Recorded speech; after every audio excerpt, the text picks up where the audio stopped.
Hey, fellow YouTubers. So I love this time of year for riding.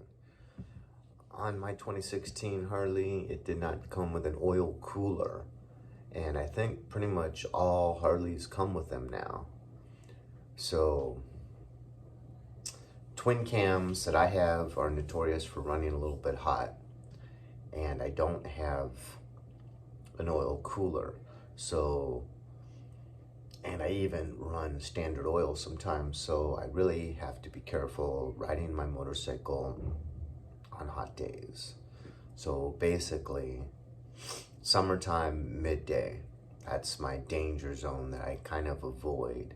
So this time of year, I love it because, it's pretty warm, but we have this marine layer, so it's like mid 60s just about every day. And it's just perfect to wear, not be bogged down. I'm not wearing any long johns or anything, but like for instance, right now I got my armored pants on. I could wear like a long sleeve shirt underneath my armored jacket. And so, one, you're wearing armor without feeling too hot.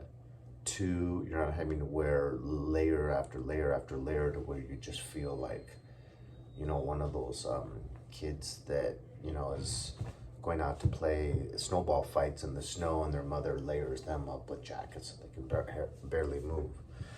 But, so I've been like on Sundays taking like 3 rides in a given Sunday. So, I'll, just kind of stay in my motorcycle clothes all day and take a lot of rides. So that was the case yesterday.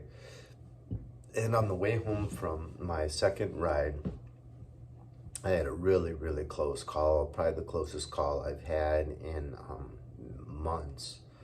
So I'm going going westbound on Western. And for those of you that know this area, that's a pretty fast moving street. Yeah, you have a lot of lights, but you've got 2 lanes going in each direction with a big center cement thing with foliage. So the cars move pretty quickly down these streets. So I'm going down this street, I'm in the far right lane, and I see this guy in a Jaguar, a nice blue Jaguar, starting to roll out, only looking in the other direction. He's not looking at me, and I have no car next to me. I love that feeling of safety when you're going through an intersection, or you have someone doing what this guy was doing, acting like he wasn't gonna even look in my direction.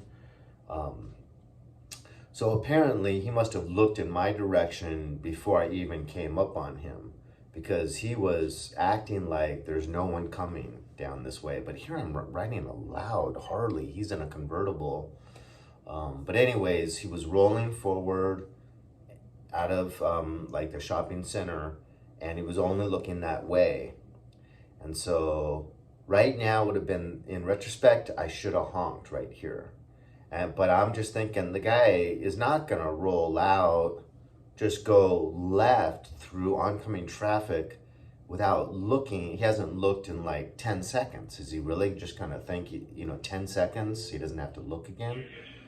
So sure enough, he starts gunning it. And then so I changed lanes into this lane. I didn't have enough time to go behind him. So I changed lanes into this lane, and then actually go into the center area, because the foliage stops there so cars can pull out. Go into the center lane because he's still coming at me, and I'm just waiting for him to put his brakes on. And luckily he did. But I was totally just vulnerable, because at that moment in time, all I had was hope that he was gonna depress the brake. So what could I have done differently? I could have really slowed down. I could have honked the horn. I did neither. Because, you know, once again, I just kind of knew the guy wasn't going to pull out on the street where people drive fast. And I'm coming up a hill on a curve. And so, you know, he can't rely on what he looked at 10 seconds ago for if there's any oncoming traffic. So the guy was just impatient and in a hurry. But if he had hit me, I mean, at the time I was only traveling like maybe 30 miles an hour, and he would have hit me at like only 5 to 7 miles an hour.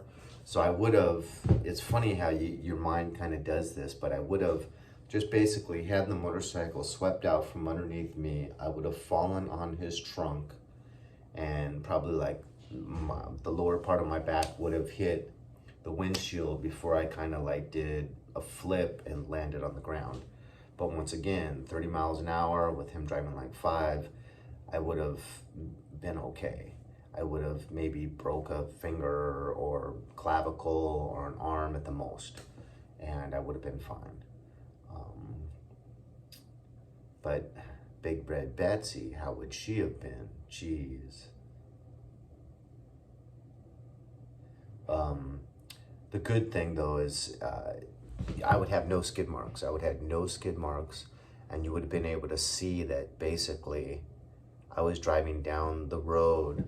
You tried to evade him by changing 2 lanes, and he still ran into me. And they could see by how far my motorcycle slid and how far I traveled that we weren't going that fast. We weren't breaking the speed limit at all.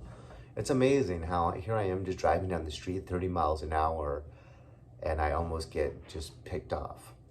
So, but, you know, I like analyzing these things because, you know, it's like, I was listening to someone, a Navy SEAL, talk about how they go through such extensive training so often that when the proverbial SHIT hits the fan, their training just kicks in and they're on autopilot.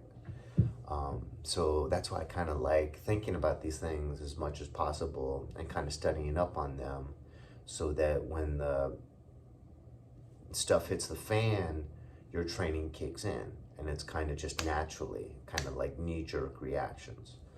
So that's why I like analyzing this stuff, because when it happens to you, you usually don't see it coming, and you don't have enough time to fully analyze exactly what should I be doing. And there's always, in retrospect, 1 or 2 things that you could have done differently or better. So yeah, just like trying to contemplate those things. Anyways, be safe.